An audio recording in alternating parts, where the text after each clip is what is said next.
back and welcome back to my YouTube channel. For today's video, naiiba to sa mga nakaraan kong video dahil sa video na to is mag-DIY tayo. So, in this video, I will be doing upcycling or transforming my old clothes into a trendy piece. So, yung old clothes na gagamitin ko is square pants, guys. Ito siya. Dito kilala na.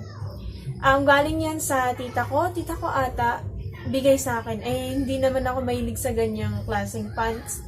And hindi ko alam kung saan ko siya gagamitin. So, naisip ko na, why not itry kong ibahin or gawing bago.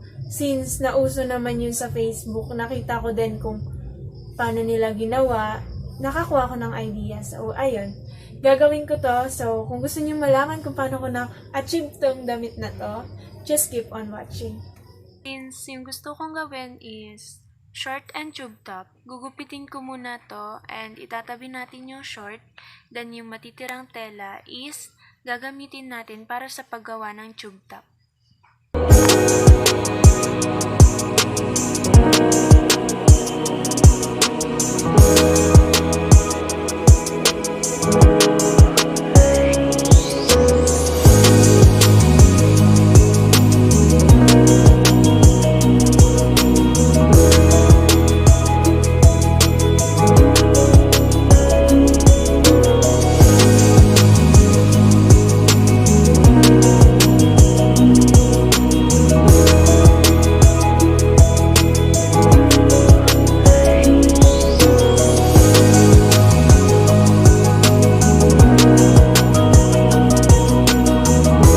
After kong sukatan yung sarili ko, susukatin ko naman siya sa tela. Then, gagamit lang ako ng kahit anong marker para may pattern ako kapag gugupitin ko na yung tela.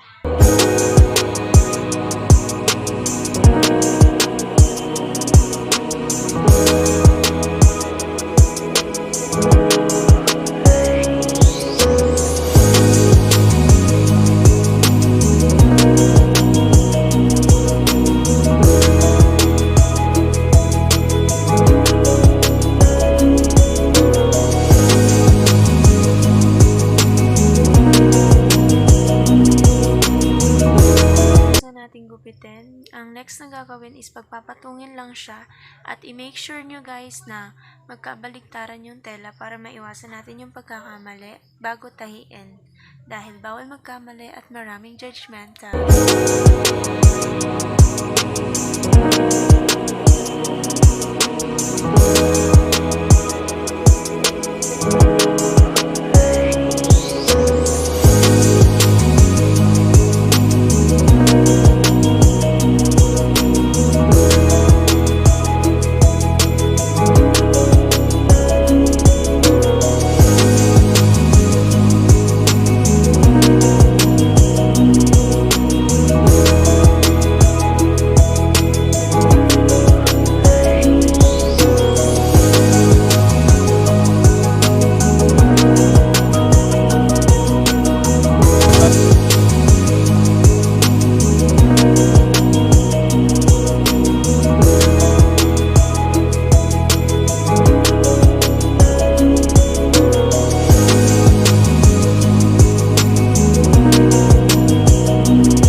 Since tapos na tayong tahiin both side, yung upper part and lower part naman ng tube top yung tatahiin natin. And guys, yung pagtahi ko nga pala is dalawang tupi. First is manipis, then second is makapal para makaiwas tayo sa pagtatastas.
Reminder lang guys, bago kayo mag-lock ng sinulid, make sure na nag-leave kayo ng space para sa papasukan ng garter. Now, ilalagay na natin yung garter, but make sure guys na sakto sa sukat niyo yung garter na gagamitin. And, so, advice ko lang guys, para hindi kayo mahirapan sa pagpasok ng garter, kumuha kayo ng partible, then gawin nyo lang yung ginagawa ko sa video, dahil hindi ko na alam kung paano ko siya i-explain. Hahaha. Sorry na.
Naisipan ko siyang gawan ng strap, and yung gagamitin ko para sa strap is yung mga natira pang tela kanina.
So guys, para mapadali yung pagbaliktad nyo ng tela, kuha lang kayo ng kahit anong matulis na bagay like lapis, and itusok nyo sa pinaka-tip nung tinahim natin. Tapos, gawin nyo yung ginagawa ko sa video. Hehehe. Mahirap mag-explain.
the finished product. Then, after nyan guys, short naman tayo. Yung gagawin natin sa short is tatayiin lang din natin yung laylayan kagaya ng ginawa natin dun sa tube top.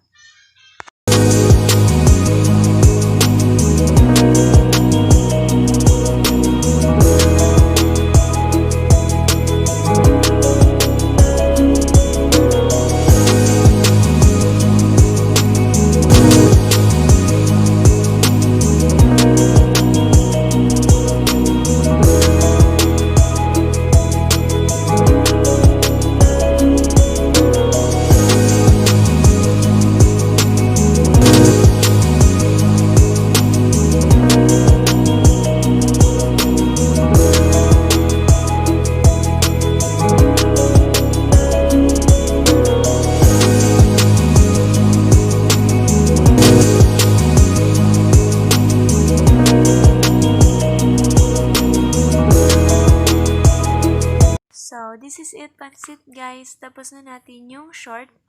And ito na rin yung top. Susukatin ko na siya para makita nyo kung anong itsura niya kapag nakasuot na.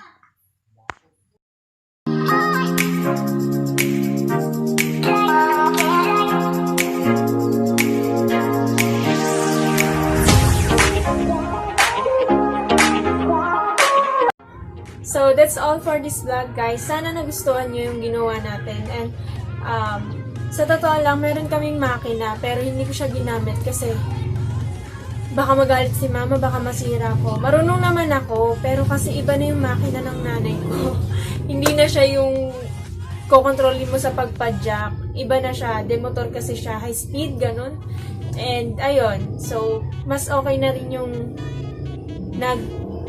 kamay tayo kasi mas magagawa yun ng mga karamihan na magta-try mag-DIY na walang makina. So, yun.